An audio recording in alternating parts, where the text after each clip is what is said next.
નમસ્કાર વિદ્યાર્થી મિત્રો, ધોરણ 11 સાયન્સ આપણું ચેપ્ટર 3 એમાં આજે આપણે વાત કરવાની છે અચળ પ્રવેગી ગતિના સમીકરણો. મોસ્ટ આઈએમપી પ્રશ્ન છે 3 ગુણનો અને ખૂબ જ મહત્વનો છે. 11-12 સાયન્સ, 11 સાયન્સ અને 12 સાયન્સ બંનેમાં આના જે સૂત્રો છે, આના જે સમીકરણો છે એનો આપણે હાલતા ને ચાલતા ઉપયોગ કરવાનો થશે. એટલે વિદ્યાર્થી મિત્રો, આ થિયરી આપણા માટે ખૂબ જ મહત્વની છે. 11 સાયન્સ અને 12 સાયન્સ બંનેમાં આનો ખૂબ જ ઉપયોગ આવશે. નિયમિત પ્રવેગી ગતિના સમીકરણો આપણે 3 સમીકરણ મેળવવાના છે. નિયમિત પ્રવેગી ગતિના 3 આપણે સમીકરણો મેળવવાના છે. તો અહીંયા આપણી રીત છે આલેખની રીત.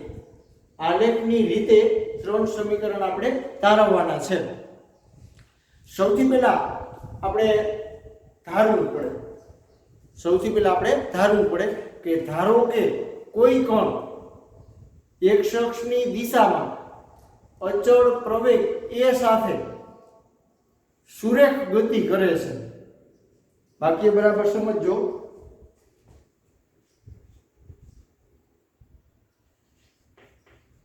ધારો કે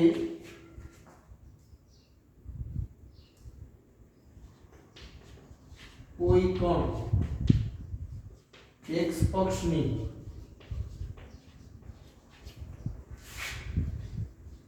દિશામાં અચળ પ્રવેગ એ સાથે સુરેખ ગતિ કરે છે. જો આપણે ચોખવટ કરી દીધી કે આપણો કોણ છે, આપણો ધારો કે આ કોઈ પદાર્થ છે તો એ x અક્ષની દિશામાં આમ અચળ પ્રવેગ સાથે ગતિ કરે છે. જો પ્રવેગ અચળ છે અને સુરેખ ગતિ કરે છે એટલે કે આપણી એક પરિમાણમાં ગતિ છે. એનાથી આપણે આગળ વિચારી કે એનો પ્રારંભિક વેગ બરાબર ચોખવટ કરી કે t બરાબર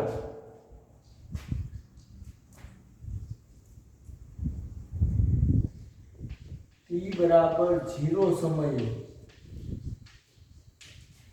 પ્રારંભિક વેગ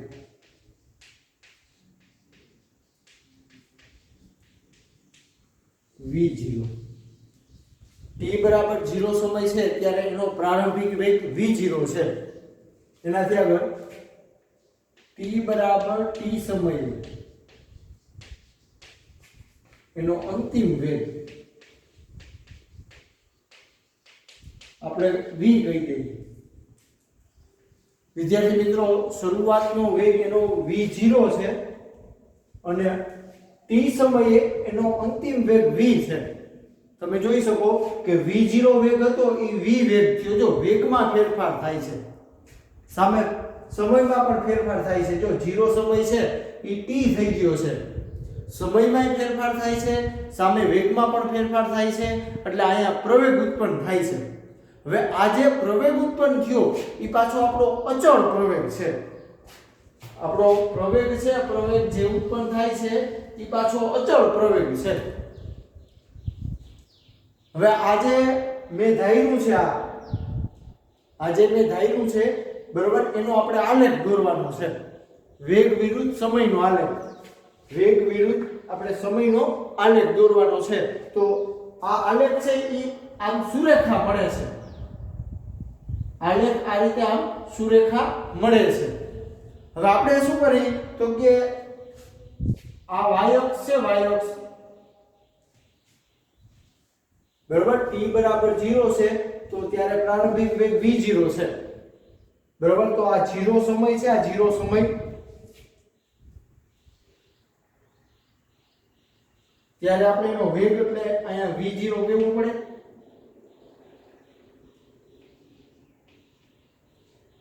આ બિંદુ એટલે v0 થશે.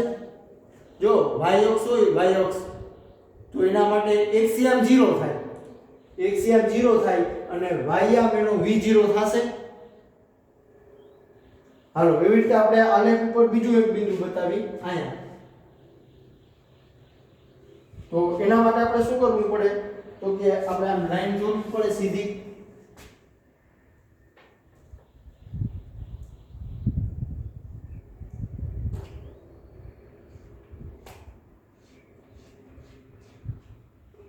આ x અક્ષ ઉપર આપણે લંબ દોર્યો એવી રીતે આપણે y અક્ષ ઉપર લંબ દોરવો પડે.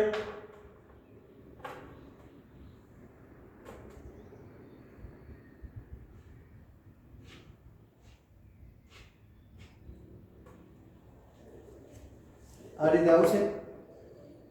હવે આ જે વેગ છે આ વેગ જો આ બિંદુને તમે y અક્ષ ઉપર લંબ દોરો એટલે અહીંયા થયું. તો આ જે વેગ છે એને આપણે v કહી દઈએ. આ આપણો v0 હતો એટલો ભાગ.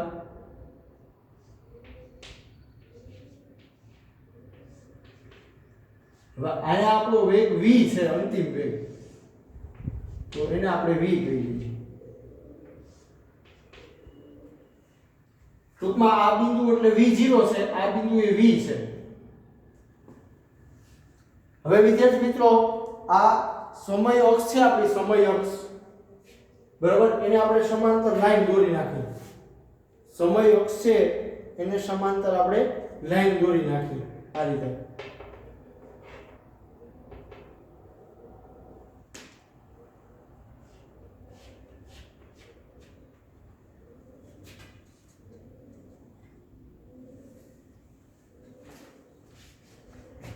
આ આટલો v0 વેગ છે અને આ આખો આટલો v છે અંતિમ વેગ. એવી રીતે અહીંયા આપણો સમય 0 હતો અને હવે અહીંયા સમય આપણો થશે t. આ બિંદુએ t સમય થશે.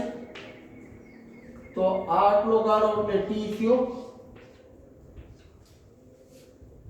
હવે આપણે આમાં શિરોબિંદુના નામ આપી દઈએ. ધારો કે આ o છે આને આપણે a નામ આપી દઈએ આ શિરોબિંદુને. આને આપણે b નામ આપી દઈએ આ શિરોબિંદુને.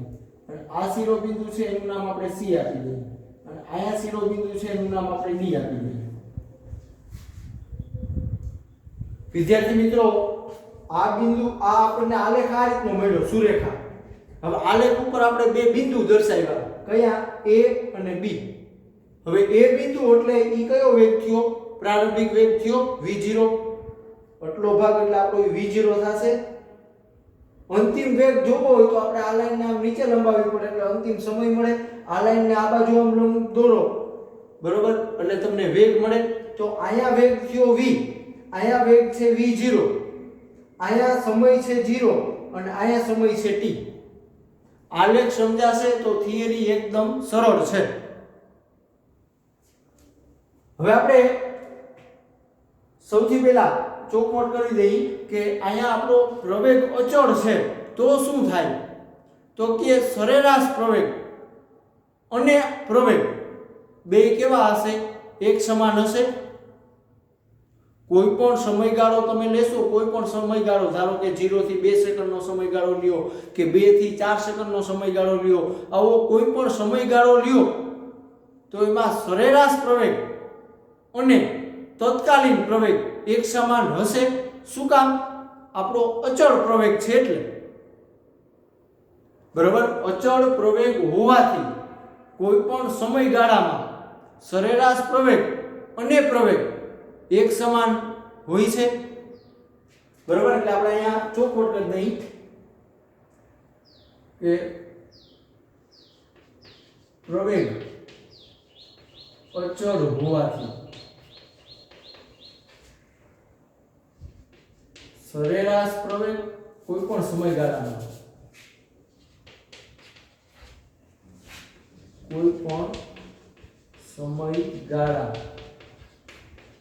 દરમિયાન સરેરાશ પ્રવેગ અને પ્રવેગ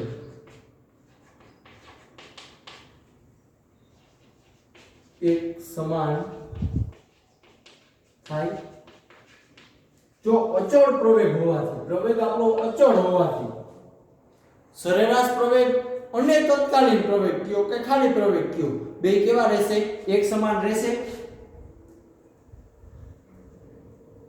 હજી આપણે એનાથી આગળ ગણતરી કરી તો કે ધારો કે આપણે પ્રવેગ શોધવો હોય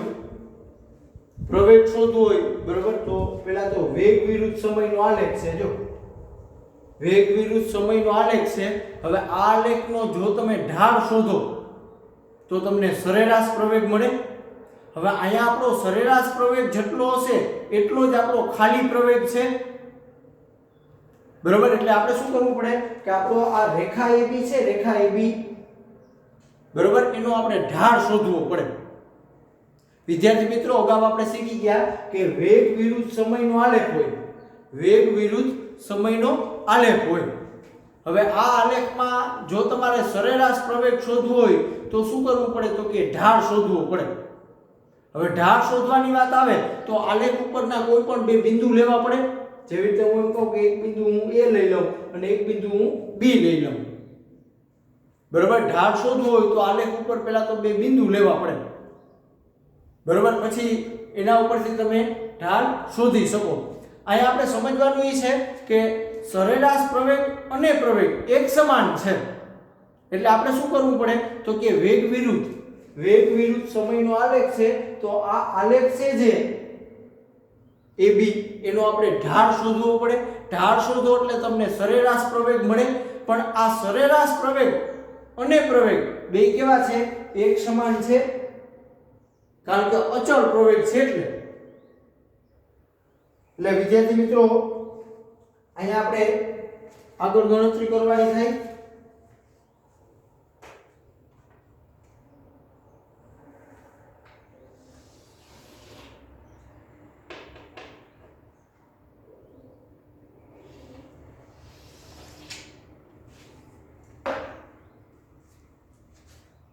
હવે આપણે પ્રવેગ A બરાબર આ રેખા AB નો ઢાળ લેવો પડે.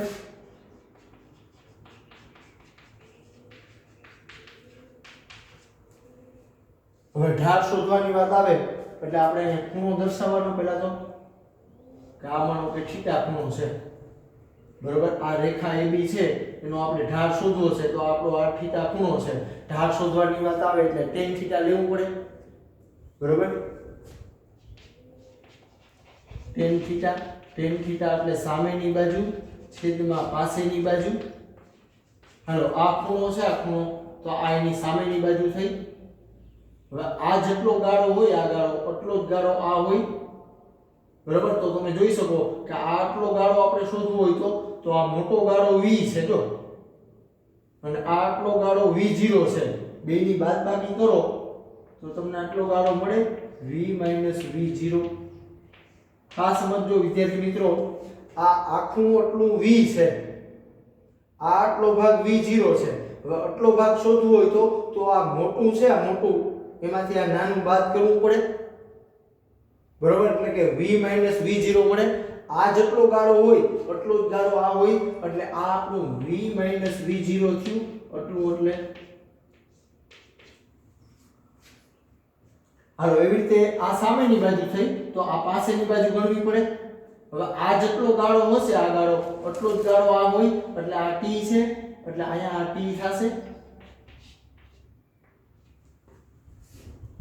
હાલો, હવે આપણે સામેની બાજુ મળી ગઈ બરોબર. આ ખૂણો છે, આ એની સામેની બાજુ એટલે V V0 બરોબર. પાસેની બાજુ એટલે તમે જોઈ શકો કે T છે, આ બાજુ છે A, T ને આ બાજુ લ્યો એટલે AT બરાબર V V0. હજી આ પદ છે એને બરાબરની આ બાજુ લઈ જાઓ તો આ -V0 છે એ +V0 થઈ જાય. એટલે કે V ને કરતા કરી તો V બરાબર V0 AT. વિદ્યાર્થી મિત્રો, આ આપણું પહેલું સમીકરણ થયું. એકદમ સરળ છે કે પ્રવેગ A બરાબર, પ્રવેગ શોધવો છે બરાબર, તો વેગ વિરુદ્ધ સમયનો આલેખ છે. વેગ વિરુદ્ધ સમયનો આલેખ છે તો આ આલેખનો આપણે ઢાળ શોધવો પડે. ઢાળ શોધવા માટે આપણે બે બિંદુ લેવા પડે, A અને B બરાબર. ઢાળ શોધવા માટે આપણે બે બિંદુ લેવા પડે, A અને B. ઢાળ એટલે tan થીટા tan થીટા એટલે કે સામેની બાજુ છેદમાં પાસેની બાજુ. હવે આલેખ ઉપરથી તમે જોઈ શકો કે આ આટલું મોટું v છે, બરોબર, આટલો ભાગ v છે અને આટલો ભાગ v0 છે. હવે આટલો ભાગ શોધવો હોય તો આ મોટું હોય, મોટું એમાંથી આ નાનું બાદ કરવું પડે. તો આ રીતે આપણને મળશે.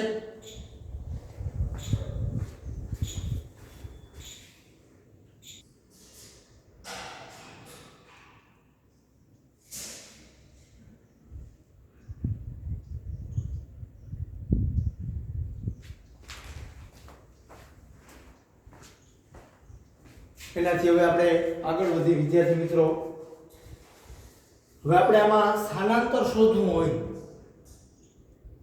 વેગ વિરુદ્ધ સમયનો આલેખ છે, સ્થાનાંતર શોધવું હોય તો અગાઉ આપણે વાત શીખી ગયા કે આલેખ છે, આલેખ એના વડે ઘેરાતા પ્રદેશનું ક્ષેત્રફળ શોધવું. આલેખ વડે ઘેરાતા પ્રદેશનું ક્ષેત્રફળ શોધવું તો આપણને સ્થાનાંતર મળે. બરાબર, સ્થાનાંતર મેળવવા માટે આપણે શું કરવાનું? આલેખ વડે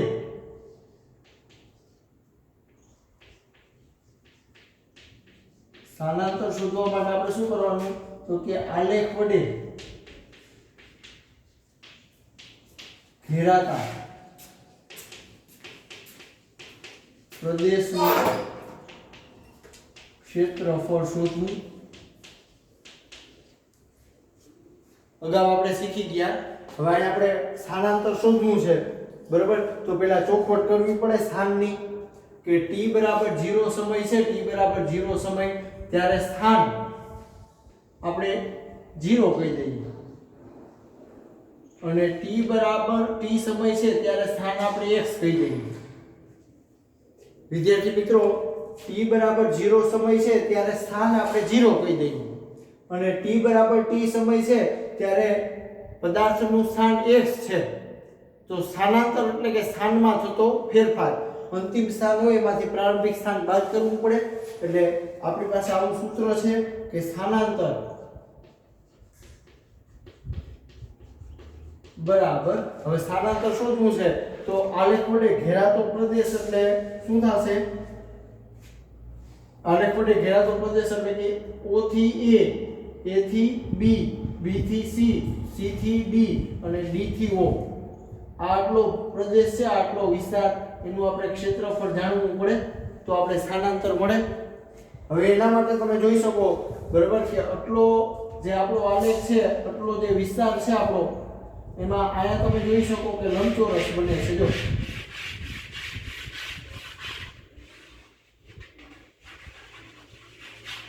આટલો ભાગ છે એમાં તમે જોઈ શકો લંબચોરસ બન્યું આપણો.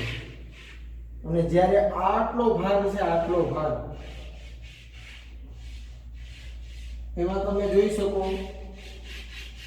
ત્રિકોણ બને છે. એટલે વિદ્યાર્થી મિત્રો, આપણે શું કરવું પડે? તો કે લંબચોરસ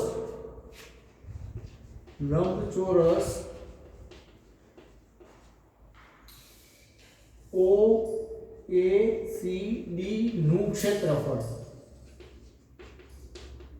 પ્લસ ત્રિકોણ ABC નું ક્ષેત્રફળ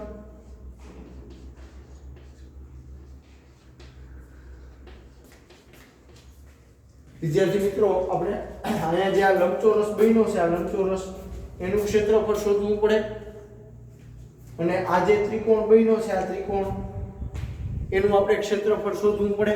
બેનો સરવાળો કરી તો આપણને કુલ સ્થાનાંતર મળશે. હાલો, હવે આપણે લંબચોરસનું ક્ષેત્રફળ શોધવું હોય તો સૂત્ર છે લંબાઈ ગુણ્યા પહોળાઈ. જો આ લંબાઈ t છે અને આ પહોળાઈ કેટલી છે? v0 છે, બરાબર.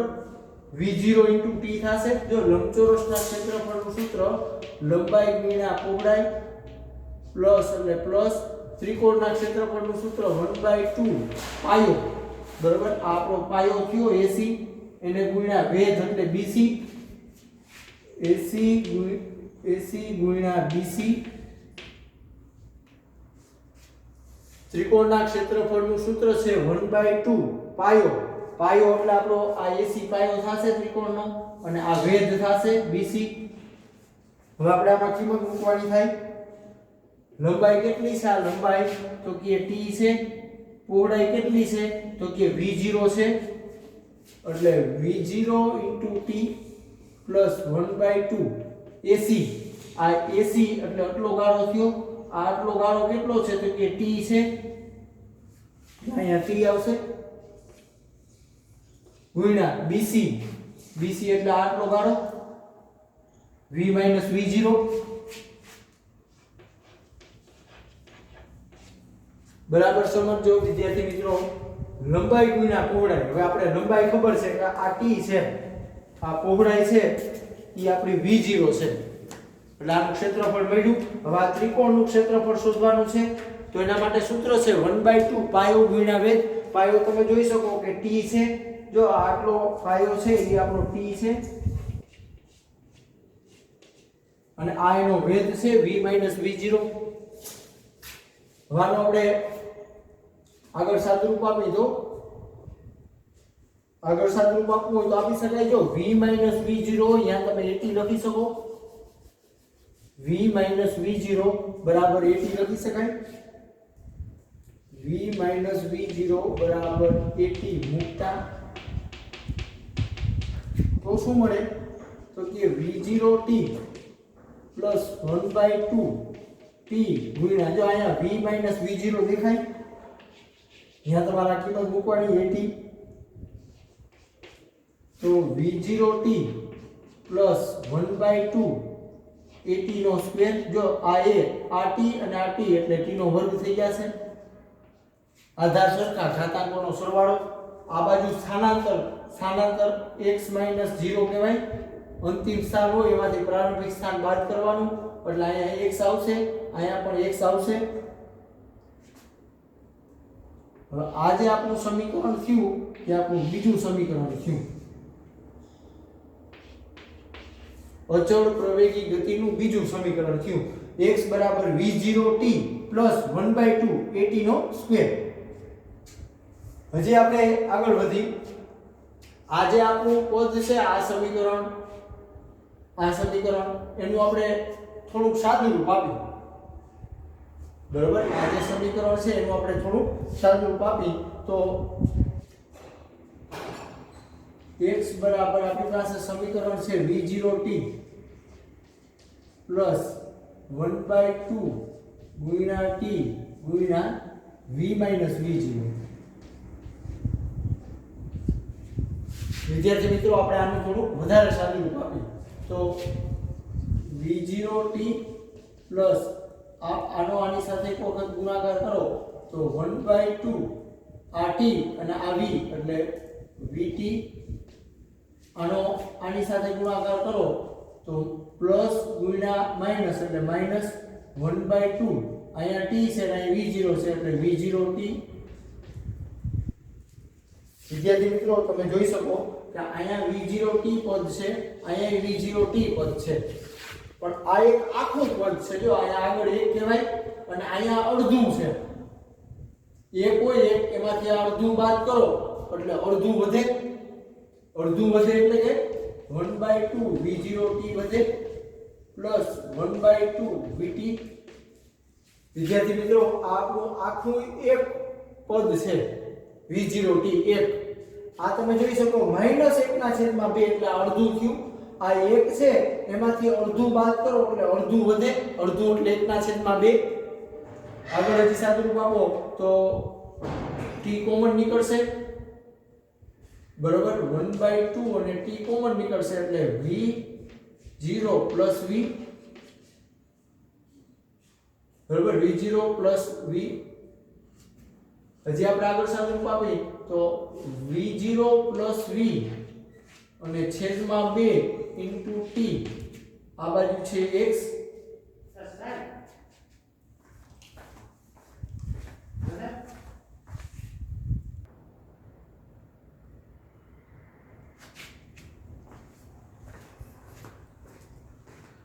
વિદ્યાર્થી મિત્રો, આપણું જે આ સમીકરણ છે x બરાબર v0t પ્લસ 1/2 t ગુણ્યા v v0, આ જે સમીકરણ છે એનું આપણે થોડું વધારે સાદું રૂપ આપ્યું છે. શું કર્યું તો કે આ પદ છે 1/2t એનો એક વખત આની સાથે ગુણાકાર કર્યો, આનો એક વખત આની સાથે ગુણાકાર કર્યો એટલે આ પદ મળ્યું.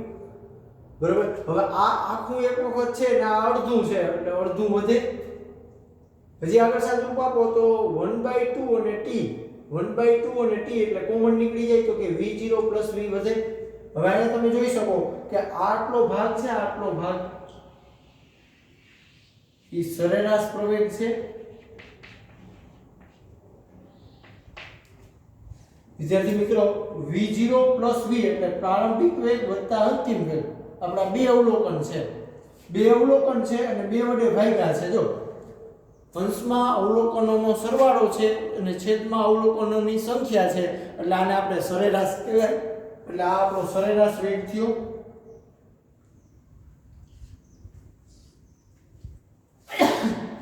હજી આપણે આગળ વિચારી, અહીંયા x છે બરોબર. v12 બરાબર આપણું શું થયું તો કે v0 + v/2. આ v12 બરાબર આવું થયું. હજી આપણે થોડુંક વધારે સાદું રૂપ અહીંયા આપી. અહીંયા t ની કિંમત મૂકી તો શું થાય? x બરાબર 1/2t ગુણ્યા છે v + v0. તો આ v0 + v. હવે અહીંયા આપણે t ની કિંમત મૂકવાની, પણ ક્યાંથી? પહેલા સમીકરણ ઉપરથી. પહેલા સમીકરણમાં તમે આ પદને આ બાજુ લેવો તો v - v0 થયું બરાબર at. હજી આગળ સાદું રૂપ આપો, આ t ને કરતા કરો એટલે એ છેદમાં આવે v - v0 છેદમાં a બરાબર t આવશે. વિદ્યાર્થી મિત્રો આ t છે એ શું મળ્યું તો કે v - v0 ના છેદમાં a મળ્યો. તો પહેલું સમીકરણ છે એનું સાદું રૂપ આપું છું. આ v0 ના આ બાજુ આવો એટલે -v0 થઈ જાય. હજી આગળ સાદું રૂપ આપો તો એ t ને કરતા કરો એટલે એ છેદમાં આવી જાય એટલે t બરાબર આપણે આવું મળ્યું. હવે એની આપણે આમાં કિંમત મૂકવાની થાય 1/2. જો અહીંયા t દેખાય, આ t અહીંયા કિંમત મૂકવાની v - v0 છેદમાં a. અહીંયા છે v + v0, આ બાજુ છે x, આ 2 અને આ a, એને આપણે બરાબરની આ બાજુ લઈ એટલે 2ax બરાબર. જો અહીંયા માઈનસ છે અને અહીં પ્લસ છે એટલે તફાવતના અવયવ થયા. તફાવતના અવયવ છે એટલે કે v² - v0² થાય. આપણું ત્રીજું સમીકરણ થયું. વિદ્યાર્થી મિત્રો તફાવતના અવયવ તમને ખબર છે કે a નો વર્ગ - b નો વર્ગ હોય તો a - b અને a + b થાય. જો a નો વર્ગ - b નો વર્ગ હોય તો એક વખત માઈનસ કરવાનું, એક વખત પ્લસ કરવાનું. એ જ અહીં થયું. એક વખત માઈનસ છે, એક વખત પ્લસ છે તો શું થાય તો કે v નો વર્ગ - v0 નો વર્ગ થાય. આ આપણું ત્રીજું સમીકરણ થયું. વિદ્યાર્થી મિત્રો v બરાબર v0 + at. પછી x બરાબર, જો આ x છે એ સ્થાનાંતર છે, સ્થાનાંતર બરાબર v0t + 1/2 at². પછી ત્રીજું સમીકરણ થયું 2ax. જો આ a છે એ પ્રવેગ છે, x છે એ સ્થાનાંતર છે, v છે એ અંતિમ વેગ છે, v નો વર્ગ - v0 નો વર્ગ. v0 છે એ આપણો પ્રારંભિક વેગ છે.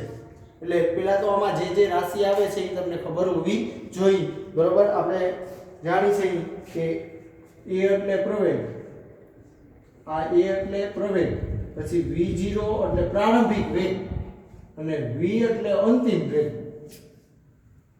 પછી સ્થાનાંતર એટલે આપણે અહીંયા x કીધું છે. સ્થાનાંતર એટલે આપણે અહીંયા x કીધું છે. અંતિમ સ્થાનમાંથી પ્રારંભિક સ્થાન બાદ કરવાનું. હવે આની આ થિયરી છે બરોબર. આની આ થિયરી છે એમાં આપણે થોડો ફેરફાર કરી.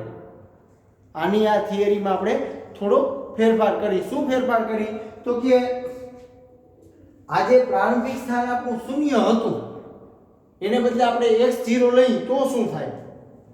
આજે આપણે પ્રારંભિક સ્થાન શૂન્ય કીધું હતું એને બદલે જો x0 કહું તો શું થાય?